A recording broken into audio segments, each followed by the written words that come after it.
Hello good morning student. देखिए बच्चों, इस वीडियो में हम पढ़ रहे हैं सुनहरा टापू। तो देखिए बच्चों, कहाँ तक समझ लिया था। एक दिन सैलू समुद्र के किनारे बैठी जोर जोर से रो रही थी।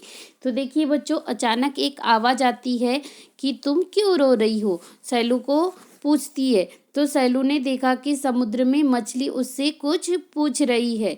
मेरे पिता समुद्र में गए थे पर अभी तक नहीं लौटे, रोते रोते सैलू ने कहा। किसे कहा? मछली को। मुझ तो मछली क्या कहती है, देखिए बच्चों, मुझे मालूम है वे कहाँ है, मेरी पीठ पर बैठो, मैं तुम्हें वहाँ पहुँचा दूंगी।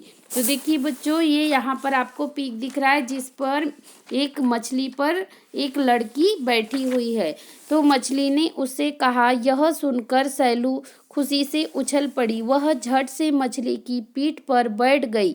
मछली पानी में तेजी से तैर रही थी। समुद्र में ऊंची ऊंची लहरें उठ रही थी, लेकिन वह मछली की पीठ पर बैठी ही रही, यानी चिपक गई। समुद्री लहरें उसके ऊपर से निकल गई। तो देखिए बच्चों, कुछ ही देर में मछली टापू के किनारे जा पहुंची। टापू के किनारे कौन था? और सैलू से बोली कि इसी टापू पर तुम्हारे पिता है, उन्हें ले जाओ। तो देखिए बच्चों, मैं तुम दोनों को वापस पहुंचा दूंगी। सैलू ने देखा कि पूरा टापू सुनहरा चमक रहा था। उसने इस टापू के बारे में पहले भी सुन रखा था। समुद्र के बीचों बीच एक सुनहरा टापू है। उसकी मिट्टी में सोना है, लेकिन टापू के चारों ओर समुद्र में तूफान आते रहने के कारण कोई टापू तक नहीं पहुंच पाता था। तो देखिए बच्चों, कभी कभी समुद्र शांत होता तो सुनहरा टापू दिखाई देता था। सैलू टापू पर चली गई। वहां उसे उसके पिता बेहोशी की हालत में मिलते हैं। बेहोशी का मतलब क्या होता है? जिसे कोई सुध बुध न हो या जिसे कोई भी होश नहीं रहता। सैलू ने उनके मुंह पर पानी डाला तो वे होश में आ गए। सैलू को देखकर वे बहुत प्रसन्न हुए। पिता ने सोने के कणों वाली मिट्टी कपड़े में बांधी और मित्र मछली की पीठ पर बैठकर दोनों अपने गांव आ गए।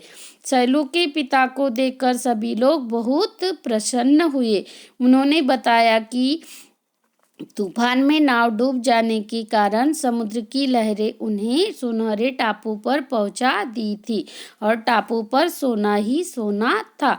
सैलू के पिता ने सोना बेचकर बहुत सी नावें बनवा ली। पहले वे क्या करते थे? दूसरों की नाव चलाते थे, है ना, दूसरों की नाव के द्वारा। लेकिन क्या किया उनने? टापू से सोने की कुछ मिट्टी लाई और उस सोने को बेचकर उन्होंने नावें बनवा ली। सब मिलकर मछलियां पकड़ने लगे। अब कोई स्वामीनाथन की नाव नहीं चलाता था।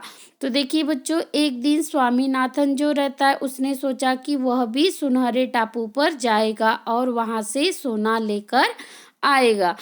तो क्या होता है, देखिए गांव में जो लोग रहते उन लोगों ने उसे बहुत समझाया कि सुनहरे टापू पर मत जाओ। आखिरकार नाव लेकर वह सुनहरे टापू पर चल पड़ा। कौन? स्वामीनाथन। क्योंकि वो कैसा आदमी था? लालची था। लालच के कारण वह कहा, उसको लगा कि मैं भी सोना पा लूंगा, इसके लिए वह का क्या हुआ? सुनहरे टापू पर गया, लेकिन वहां से वह कभी नहीं लौटा। गांव वालों ने सैलू के पिता को ही अपना मुखिया बना लिया। किसे बनाया? सैलू के पिता को। तो देखिए बच्चों, सब मिलजुल कर काम करने लगे, जिससे धीरे धीरे पूरा गांव कैसा हो गया? खुशहाल। खुशहाल का मतलब संपन्न हो गया, यानी वहां पर कोई भी गरीब नहीं रहा। तो देखिए बच्चों, इस पाठ में कुछ कठिन शब्दार्थ दिए गए हैं। तो सबसे पहले आपको अपने पाठ का नाम डालना है और फिर इसके शब्दार्थ लिखना है। तो शब्दार्थ में सबसे पहला दिया है समुद्र। तो समुद्र का मतलब क्या होता है? सागर। फिर दूसरा क्या है? मुखिया। मुखिया का मतलब होता है प्रधान। फिर है मछुआरे। मछुआरे का मतलब होता है मछली पकड़ने वाले। उसके बाद दिया है टापू। टापू क्या है? पृथ्वी का वह भाग जो चारों ओर से जल से घिरा हो। फिर है बेहोशी। बेहोशी का मतलब अभी मैंने बताया था कि जिसे शुद्ध और बुद्ध न हो। और खुशहाल का मतलब होता है संपन्न। तो देखिए बच्चों, यहाँ पर ये पाठ पूरा कंप्लीट हो जाता है। तो इस पाठ का उद्देश्य क्या है?